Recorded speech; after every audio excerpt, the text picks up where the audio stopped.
All right, good afternoon. Appreciate your time this afternoon. Let me make introductions. Ashley Waite, Lewis County Public Health. Dr. Sean Harney, Chief Medical Officer for our system. And I'm Jerry Kerr, Chief Executive Officer for Lewis County Health System. We're here today because Public Health announced that the residential healthcare facility had 4 employees who tested positive for COVID-19. So we've issued press statements from Public Health and from the health system. So at this point, I think it would make good sense for us to allow Ashley the opportunity to communicate directly to the community and to the media who are present. I will also, following Ashley's remarks, read a statement on behalf of the health system, and then we will open the floor up for questions. Ashley. Okay, so last evening we actually identified 5 additional cases here in Lewis County. As Jerry said, 4 of these individuals are staff at the residential healthcare facility. We are working closely with the leadership here at the health system to identify any close contacts and evaluate any kind of exposure risk to both other staff and residents here at the facility. Those persons who have been in contact with the positive cases will be placed in quarantine and will be monitored for symptoms and tested. These individuals, or the 5th case I should say, is not related to this in any way. Jerry? Okay.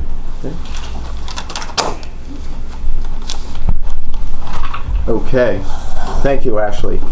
So let me talk from 2 perspectives, one around communicating, and then the other will actually read from our press statement. From a communication perspective, with Dr. Harney's help, we have communicated with the medical staff. With Christina Flint's help, we have sent communications to all employees, and on top of that, we've also sent a broad blast message to the family members of our residents of the nursing home. And now we're communicating with the larger community with this latest development. So on Tuesday, May 5th, the health system began testing staff and residents for COVID-19 at the residential healthcare facility, which is a long-term care facility in Lowville, in compliance with state directives issued by Governor Cuomo. So, we're going back a week and a half now. Late Friday evening, May 15th, Lewis County Public Health notified us that 4 employees of the residential healthcare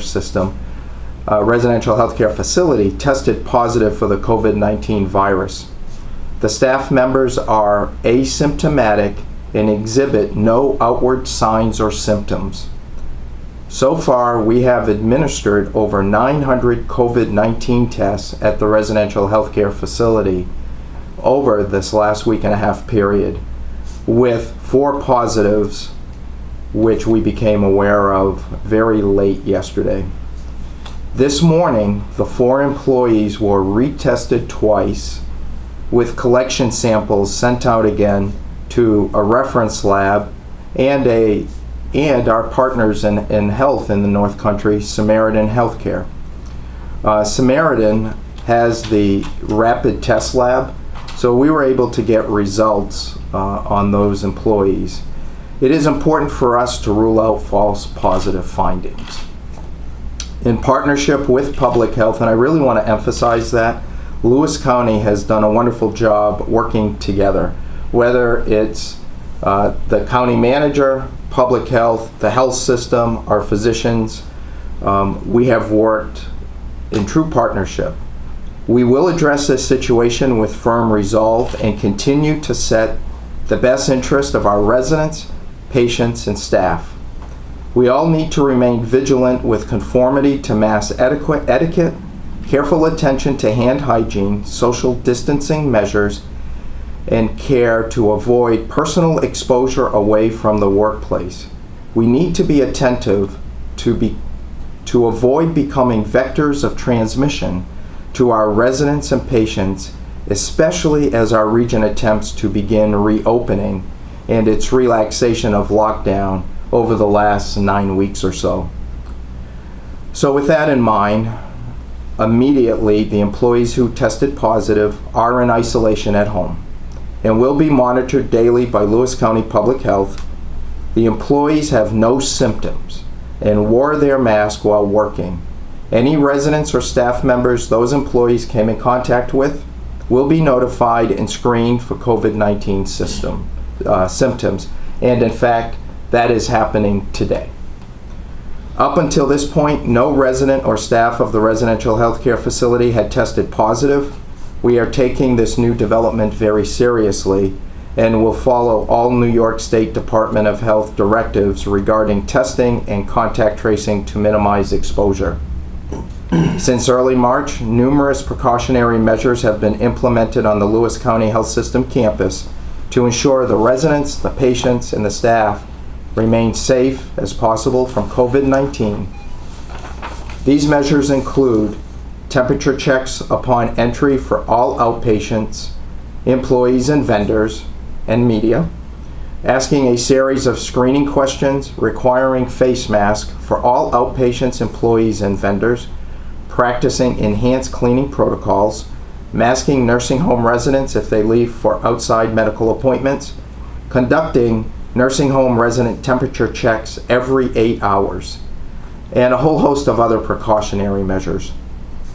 We have also taken great care to abide by the state's stringent guidelines regarding COVID-19, most of which we put in place before they became mandatory. So this whole notion of early adopting.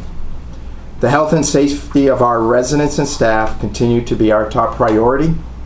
All nursing home staff is tested once or twice per week, depending on their scheduled number of shifts, to check for additional asymptomatic individuals. As has been our policy since the beginning of the pandemic, any employee showing any suggestive symptoms for respiratory illness is tested immediately and not able to work until asymptomatic and meet guidelines for return to work. So, with that, we will open it up for questions, and all three of us are available for any questions you may have. So just to clarify, Jerry, you said that all four got the rapid test at Samaritan today, and you did get the results back, so you can rule out a false positive? Yes, so there's great sensitivity to false positives, especially when you are doing the number of tests that we are doing. And we were a bit surprised to have 4. And when you learn about the background of the 4, so I had requested from our lab director that we are going to bring the 4 in and actually do 2 more samples. And 4 of those samples, 1 for each, was sent to Samaritan so we could run it through their quick tests analyzer. And I just want to acknowledge Samaritan's cooperation and support in working with us to facilitate this. You know, it's just an example of hospitals in the North Country working together, and they all came back negative. So we also sent 4 tests to the reference lab, and we expect those results sometime tomorrow. And I think for us, what we have to think about is false positives are a reality when there is testing, and when you run institutions like healthcare, we have to work hard to rule out the false positives because it fundamentally alters how we address operations. And that's why in my comments I made reference to we still have to be vigilant to social distancing, masking, hand washing, and those sorts of things. We also have to be vigilant that we are ruling out false positives because it impacts who can work, when they can work, and how we can provide care. So tomorrow we should learn the results of the additional tests that we have put into play. And then I think we'll engage in a conversation. If those are negative, then did we legitimately have 4 false positives? If they come back as O positive, then, I think the extra step will be reassuring that all of the actions we're implementing today are appropriate. But all 4 did return with a negative result with the Samaritan that's test? Correct. Okay. And were these 4 previously tested in a previous round of nursing home staff, or is this the first time they were tested? No, they've been tested previously in accordance with the guidance that I outlined earlier. A week and a half ago, we tested all employees and all residents, and we were 100% negative. Mm-hmm. And then we had tests earlier this week, because we're testing twice a week. But as you know, when you do these tests, the results are in a point in time. Right. So, and you could have been exposed, but then depending on where you are in that incubation period, it may or may not, it may not be available for testing. It may not be accurate. So, but I think from a due diligence perspective, it was important for us to confirm that these were positive. Are they members of like the same shift, the same floor, or is it kind of scattered out? There is no. So I appreciate the question, because from the operations perspective, was it localized, right? Was there an internal hotspot, if you will? If all 4 were on the same unit, same shift, same discipline, meaning CNA, nurse, therapist, that sort of thing, that would have been interesting, right? Interesting to know. That is not the case. There is really no strong link between the positives. How many staff are there at the nursing home alone? We're in the 260s. So there's a combination of 260s. So we have full-time, part-time, and casual, right? So casual is a per diem type employee, and casuals don't work a fixed schedule generally, though some work regularly. So if you only had full-time and part-time, it's very easy to figure out exactly how many you have. But our number changes day to day, week to week, because of this notion of full-time, part-time, and casuals who work intermittently. So the reason I ask is because on Thursday when we spoke about the mandatory testing, the first round of both staff and residents, you had given me the number of about 138 employees, or 139, and the 130s for residents as well. And so, was that just the full-time employees that were initially tested? And you said there was 3 results pending at that time. Right. These results, first of all, aren't part of that testing, as you said. This is part of the 2-time-a-week testing. So I don't remember the exact numbers we would have reflected on. So let me start over. The week we did residents and employees, over the course of the week, we collected 477 results. 139 residents, and I believe it was whatever the difference between 139 and 277, that were the number of residents we collected. Okay? Staff Maybe that we collected. Maybe it was just a typo, the information you sent by email? Yeah, I'd have to see it. It was 100 less, so. Okay, so I would have to see it. So that, the 477 is what we tested that first week. Okay? Now, probably the clarification and some of the confusion is we have individuals who are not nursing home employees who work in ancillary support areas. That would include environmental services, dietary, facilities maintenance, the therapies, who may regularly go to the nursing home, but they're not a nursing home employee, and that may be where the confusion lies. Because the question from a week and a half ago, I probably gave you just the nursing home number. Mm-hmm. However, we have system people who support the nursing home, and in our testing, we have been identifying those. And so that perhaps lends itself to where there may be some confusion. We have developed an internal log that has name, full-time, part-time, status, address, that sort of thing, because we have to provide that information to public health and upstream. So we now have an accurate log of these folks, and we can also show to both the DOH and public health the frequency of testing for all of these folks. So that's how I guess I would address your question. Yeah, because Okay. that was just Thursday, so it's confusing. Right, but keep in mind, testing, we can say we tested X number of people today, and it will be 24 to 48 hours before we get results. I'll just forward the email for clarification after. Yeah, if well, that's fine, but understand if there is a difference between nursing home people and system people who support the nursing home, and I'm thinking as we talk this through, that's probably the variation. Okay, it was a staff-only number, that makes sense. In the governor's directive for the twice-a-week testing, that's only for the staff. That's not including the residents at this time, correct? That's correct.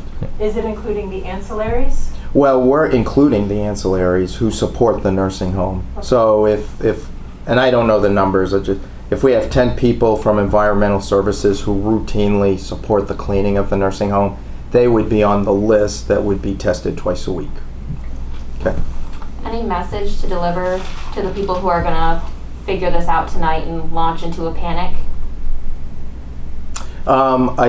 I don't think there's anything to panic about. I think we have been meeting since first thing this morning to pull information together, to seek information from Dr. Harney, to seek information from Ashley and Public Health, to clearly understand what occurred, to initiate the retesting so we can, rule out false positive or rule it in. And we're communicating to the families, to the staff. As I shared a few minutes ago, we have communicated with everyone we know in this matter. I think we've done a good job with that. Now, a criticism might be perhaps, well, we weren't told at 9 o'clock this morning.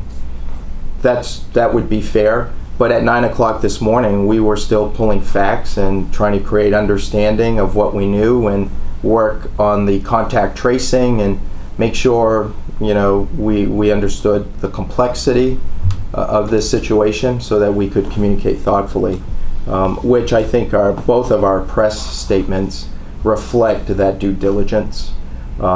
So I don't think this is about panic. This is about, if you do enough testing, you will have positives. And if you do enough testing, you will have false positives. And it's, how do you react to that? And I think what we're trying to do is react in a very thoughtful, disciplined, focused way. So with the 4 tests coming back from Samaritan being negative, and if the lab tests, the second round that you sent to the lab come back negative, would these still be treated as positive cases? Would they still be kept in isolation and out of work, things like that? So that's a great question. The short answer is yes, until such time we allow people within the Department of Health to evaluate this experience, and either they will issue additional guidance to help organizations work through that development. I'm a firm believer that we have to follow the guidance issued by the Department of Health. We must be a compliant organization, and we are. But like all organizations, with information you make changes. And as we provide information to the public health community, to the Department of Health with our experience, then they can bring people of science together, evaluate that, and issue whatever the additional guidance would be as a result of that.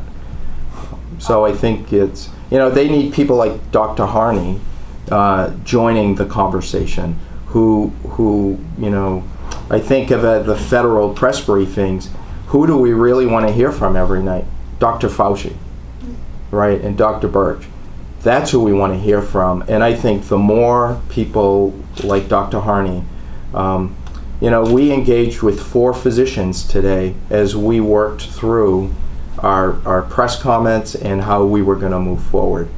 But ultimately, Nick, what really matters is until the guidance changes, we must follow the directives as initiated by our public health department, and we will clearly do that. Okay. Any of the staff that did test positive, and I don't know who this would be, in the tracing, often CNAs especially, they work at a number of facilities, but any of them really. Were any of these people employed at other facilities? Or are they? No. Not that I'm aware of. Or doing home care, anything like that?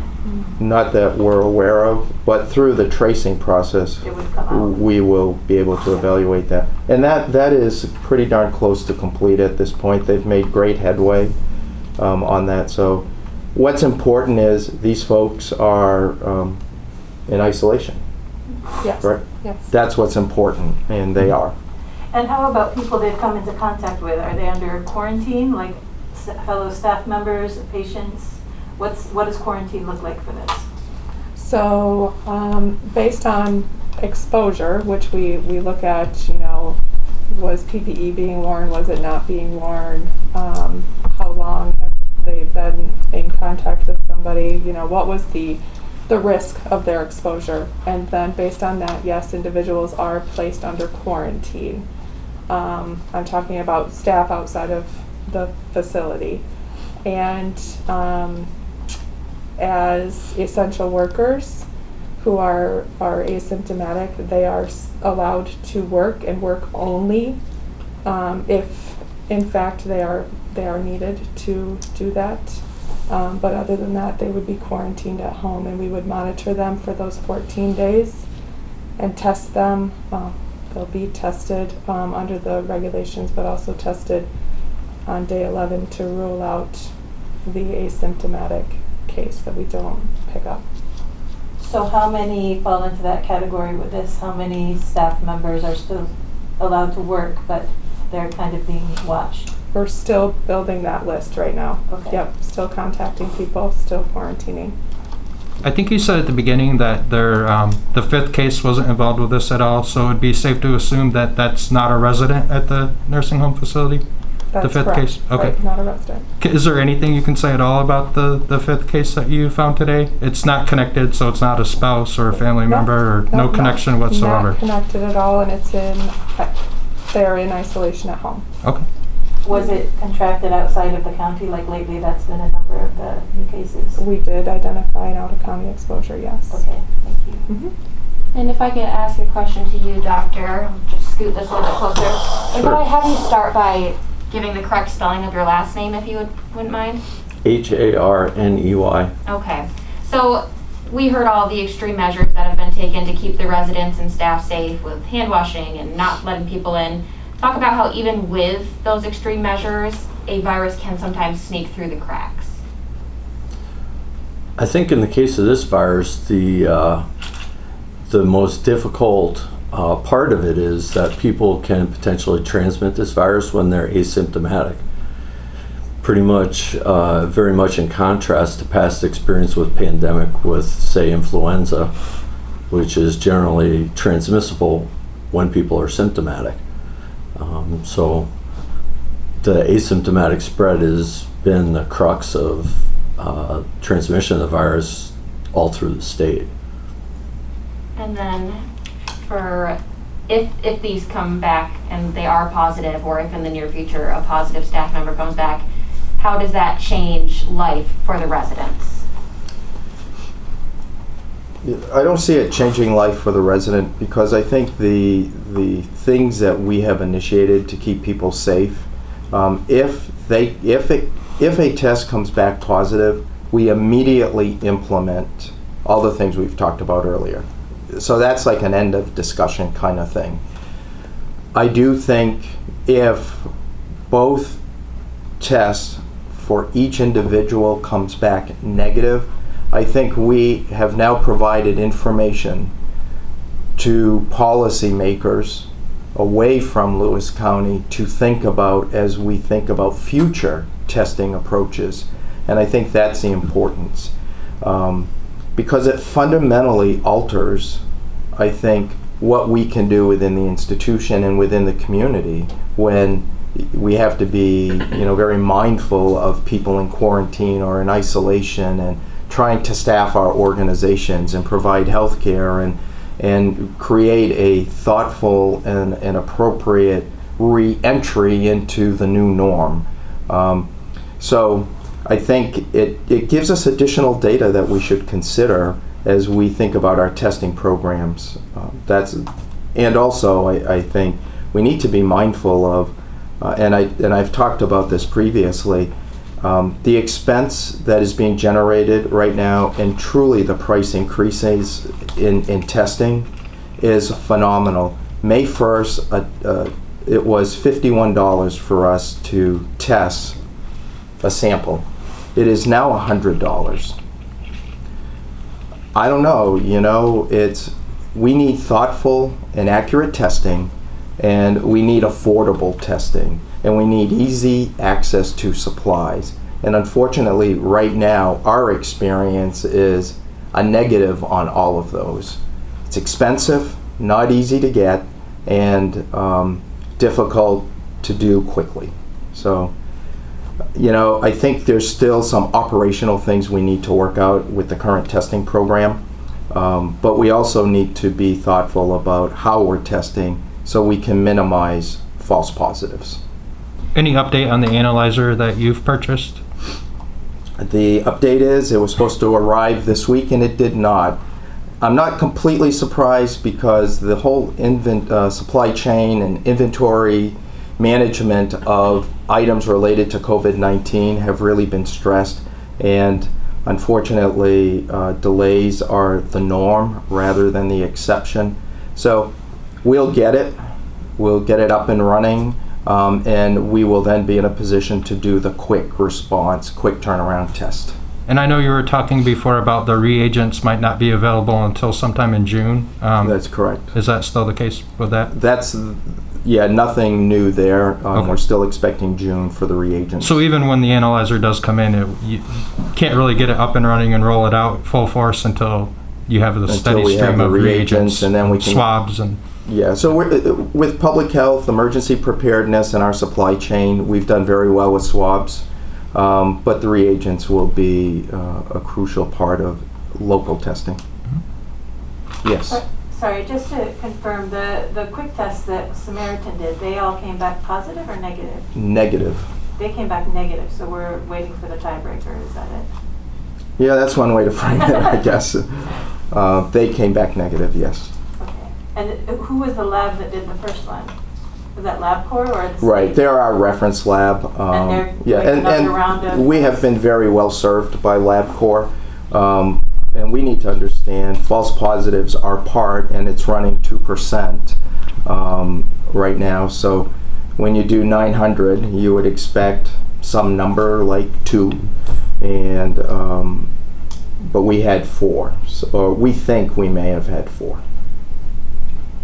Well, we have Dr. Harney here today. Maybe we could ask him a couple of questions because we don't have him as often at the other press conferences.